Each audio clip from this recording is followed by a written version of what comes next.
नमस्कार, बहुत बहुत स्वागत है आपका नेक्स्ट 9 न्यूज में और मैं हूं आपके साथ राकेश कुमार।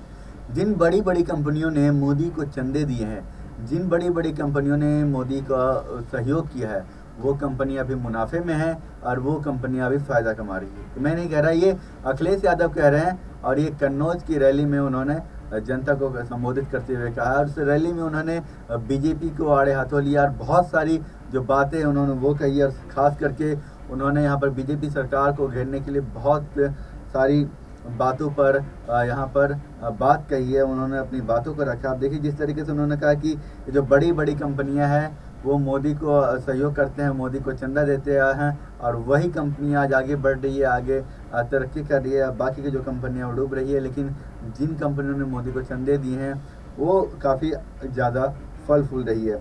और साथ ही उन्होंने महंगाई को लेकर भी यहाँ पर घेरने की कोशिश की है यहाँ पर बीजेपी सरकार को, कि उन्होंने कहा है कि इस समय देश के अंदर जो महंगाई है वो काफ़ी चरम पर है और महंगाई इस कदर बढ़ रही है कि इसका जो अभी तक जो रुकने का है वो नाम नहीं ले रही है। और ये सब चीज़ें एक सेट पैटर्न पर आधारित है और ये चीज़ें की जा रही है। उन्होंने एक अच्छा एग्जाम्पल दिया, उन्होंने पार्ले जी बिस्किट का एग्जाम्पल दिया कि जिस तरीके से देखिए कि पहले पार्ले जी बिस्किट का जो पैकेट आता था वो काफ़ी बड़ा होता था और वो कम कीमत में आता था, और अभी जो पार्ले जी का पैकेट आ रहा है वो ज़्यादा कीमत पर भी उससे छोटा करके दिया जा रहा है। तो आप ये समझिए कि ये लोग कितनी बड़ी साजिश कर रहे हैं, कितनी बड़ी साजिश रच रहे हैं। साथ ही उन्होंने बोरी से चोरी करने को लेकर भी यहाँ पर मोदी सरकार को घेरा है। उन्होंने कहा है कि अब जो गरीब जनता की जो अनाज है उनसे भी ये लोग बख्श नहीं रहे, उनसे भी ये लोग चोरी कर रहे हैं। और ख़ासकर किसानों के लिए उन्होंने कहा है कि अगर आपको इस समय जो खाद अगर बोरियों में भर कर मिल रही है तो आने वाले टाइम में आप ये समझ लीजिए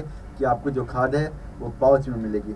इस तरीके की यहाँ बयानबाजी की गई है समाजवादी पार्टी के नेता अखिलेश यादव की तरफ से, और उन्होंने बहुत सारी बातें कही है। और इसके साथ ही उन्होंने ये भी कहा है कि अगर इस बार इंडिया गठबंधन की सरकार बनती है तो यहाँ पर नौजवानों को, जो भी नौजवान हैं उनको डेटा के साथ साथ मुफ्त यहाँ पर राशन दिया जाएगा। नौजवानों के लिए बहुत सारी जो सुविधाएं वो होंगी, लेकिन उन्होंने वर्तमान की सरकार को निकम्मी सरकार बताया है और उनके ऊपर तमाम तरीके के आरोप लगाए हैं।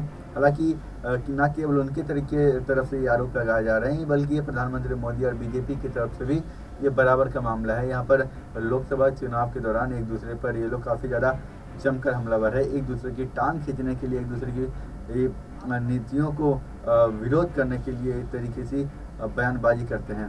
तो दोस्तों, कैसे लगी आज तमाम जानकारी आप हमें कमेंट्स में लिखकर जरूर बताइएगा।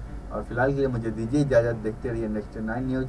आप सभी दर्शकों का बहुत बहुत धन्यवाद।